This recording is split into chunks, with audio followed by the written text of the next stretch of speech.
Hello everyone. Today I want to introduce a little bit about our Starlink UPS experience. We have did several projects for Starlink deployment in rural area.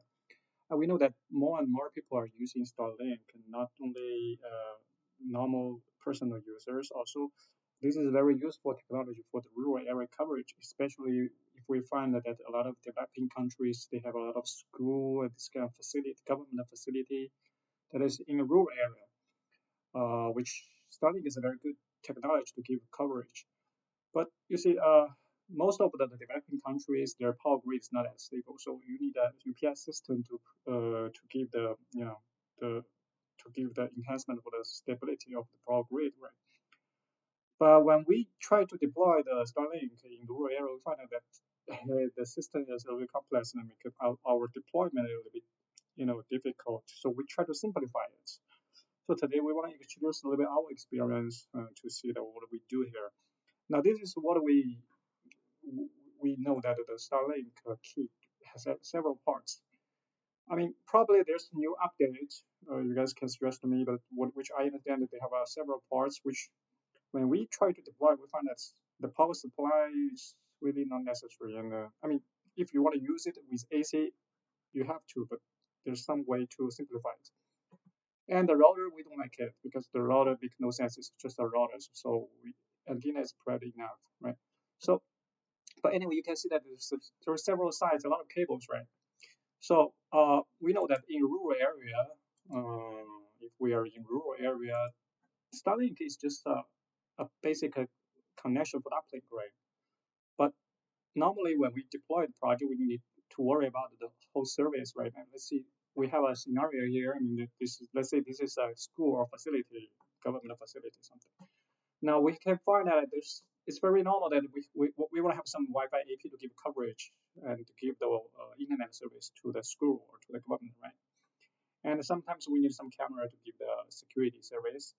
And in some cases, you know, some factory or industrial control scenario, they wanted some IoT sensors, whatever.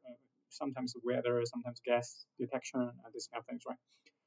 Uh, then in some scenarios, they need a smart TV or whatever to provide the let's say remote online education or something.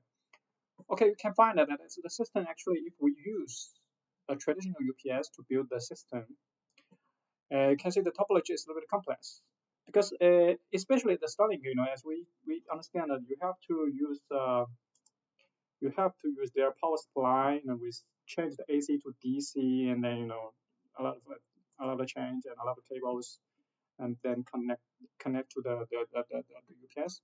On the other hand, because you have to provide POE power to this kind of devices, you need a POE switch, and because sometimes you want to become layer two, not like a pure layer three, right? You don't want to build a pure layer two side on the Starlink side, and the whole network layer two. That's not very good idea, right? So you put an IoT router here, and the IoT router downlink with the HCP to provide an IP address for all the devices and uplink and send to take the Starlink as uplink and send traffic back to the headquarters. Then here, if you want to build some IoT sensors, you have to provide the DC24, DC12 to this kind of IoT sensors. So probably you need an AC/DC converter or something here. So you see that it is a typical network that we can build in a city area. Right? I mean, we do the job like this way, and we make a very lead asset battery on the side, and build this site. But remember, the Starlink the deployment always in the rural areas and very far away from the city. So if we build a network like this way, first we see that the system is very big. I mean, traditional UPS, you want 1 kVA something very big UPS, 90-inch rack, right? Then lead asset battery is very heavy, and then you have a PoE switch, IoT router, and this kind of things. It's a little bit complex. If you bring all the facility and all the devices to the facility that far away, right? I mean, you can consider how pack everything and send the engineer there. This is very complex for our experience. Second is because you make a network like this way, the weakness is you have to send some like a senior engineer to do the job. There's some debugger here and some interconnection debug and these kind of things there. You cannot send a rookie engineer there. So imagine that you send an engineer, very how to say, senior engineer to that faraway place.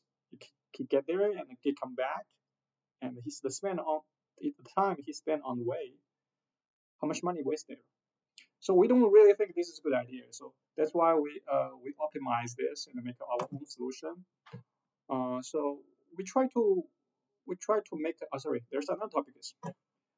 Because you have a different devices here, right? I mean, you cannot really have a very good management and monitor to everything, right? I mean, IoT router probably get one from Cisco and POE switch from another provider, maybe Cisco, maybe Huawei, whatever. And you have these devices, another provider, I mean, so everything is from different providers. It's like a patchwork. I mean, how can you manage and monitor all the devices here? Why the management monitoring is very important is because we have to remember that the site is very far away. Right? If it's far away, something wrong there. I mean, you have to be responsible for debugging of the site, right? Normally when you do this project like this way, I mean, you sign a contract with the government with kind of a KPI or something, right? You have to follow the KPI. So you have no monitoring and management for everything here, and it's far away. How are you going to do the job? You have to send an engineer to be there several times. That's a lot of OPEX, right?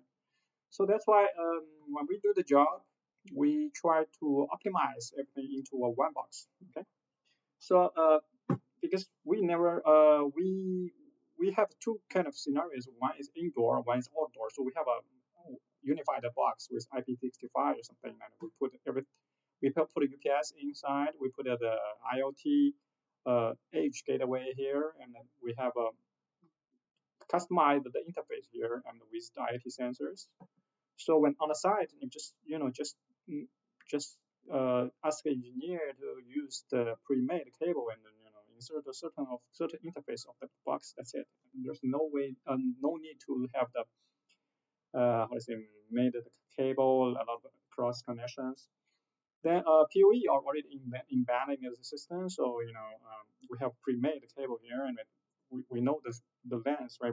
We go to have a site survey and then know the length of the cable, and then we made before the arriving the site, and everything's pre-made, and the UPS also has it has both AC and DC power, so it can provide AC power to a smart TV, and here Starlink, we really don't we really think it's not necessary to provide AC power to the Starlink because we have adapter, go to Starlink, and it's very complex. So we can use a Starlink PoE with Ethernet, so one cable to fix the problem. Another thing is we can we can monitor everything and report to our software platform or to the third-party software platform. The third-party software platform, we need to customize a bit of the northbound interface, right?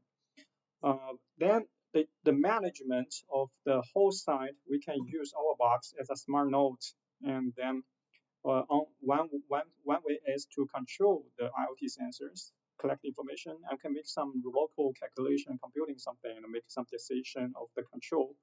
Second is we can monitor the camera and Wi-Fi AP's online status. And the smart TV, it really depends on the protocol. If it is supporting SMP, well, perfect. We can do the job, and then we can unify the management of the site. We know that what happened to certain devices and in the headquarters. On the other hand, because we can remotely control the PoE port of the camera and the Wi-Fi AP. So sometimes we need to reset. We can remotely reset one of the ports to make it, make the reset. Sometimes if the device freezes. So this is the concept of what we do from last year till this year. Because we have a lot of project by ourselves that is signing the contract with the government, and we have this kind of weakness and pain point. So that's why we designed, made our own system. But I guess you will also have this kind of problems when you're trying to deploy the Starlink service to some of the government facilities, school, and the rural area. Okay. So if you have this kind of request, you can let us know. But we can also customize the box a little bit to match your scenario, because this is not always a standard box. We just configure the modules based on what you need.